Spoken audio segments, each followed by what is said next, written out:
En matière d'impôt sur le revenu, différentes sanctions vont s'appliquer selon que le comportement a été une insuffisance de déclaration, un retard de déclaration ou un retard ou une insuffisance de paiement.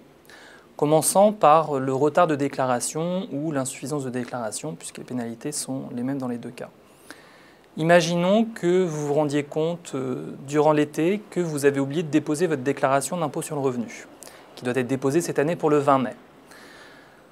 Vous êtes en principe redevable d'une pénalité de 10% du montant des droits dus, sauf si, durant l'été et avant tout envoi d'une lettre de l'administration vous demandant de déposer votre déclaration, vous régularisez spontanément votre situation, ou si vous avez reçu une mise en demeure d'avoir à déposer votre déclaration pendant l'été, vous répondez dans les 30 jours de la réception de cette mise en demeure.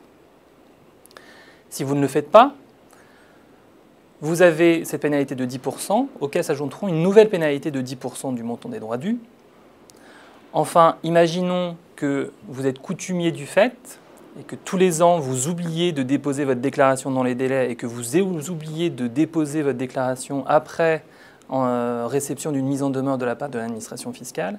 Celle-ci serait en droit, en théorie, de vous appliquer une pénalité dite pour manquement délibéré, égale à 40% du montant des droits dus.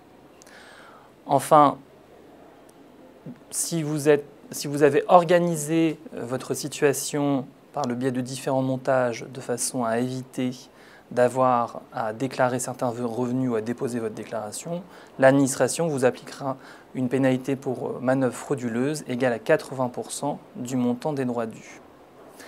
Les mêmes pénalités vont s'appliquer si l'administration constate une omission dans votre déclaration d'impôt sur le revenu.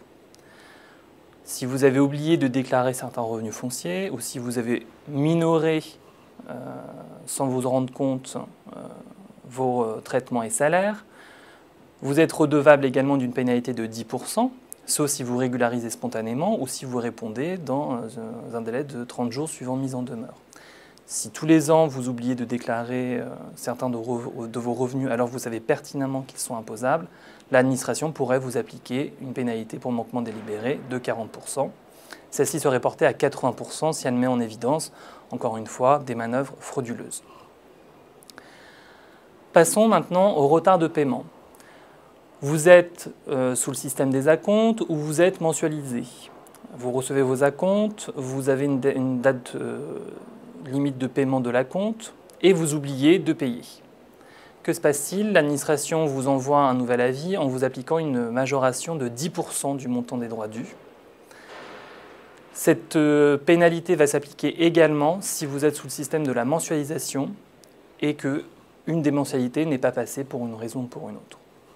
Enfin, n'oublions pas que dans tous les cas, que l'on soit en insuffisance de paiement ou en retard de paiement, ou en insuffisance de déclaration ou retard de dépôt de la déclaration, les intérêts de retard vont s'appliquer dans tous les cas. Ils sont égaux à 0,40% par mois, ce qui fait 4,80% par an au titre des droits dus. Enfin, sujet un peu particulier et d'actualité, qui est la détention d'avoirs à l'étranger, puisque des pénalités fiscales et des amendes fiscales spécifiques vont s'appliquer dans ces cas.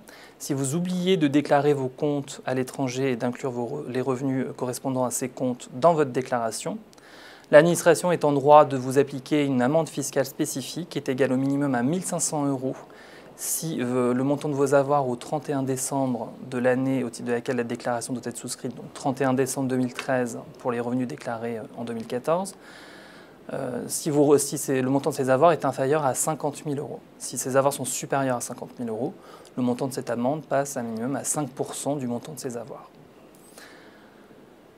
Que peut faire l'administration et sous quel délai? Elle peut nécessairement contrôler soit sur pièce les déclarations que vous avez déposées, elle peut les contrôler dans son bureau, dans les locaux de l'administration fiscale, ce qui s'appelle un contrôle sur pièce, soit elle peut vous envoyer un avis de vérification de façon à vérifier l'intégralité de votre situation fiscale personnelle. Elle ne peut le faire que dans un délai spécifique, c'est-à-dire en matière d'impôt sur le revenu, 3 ans plus année en cours.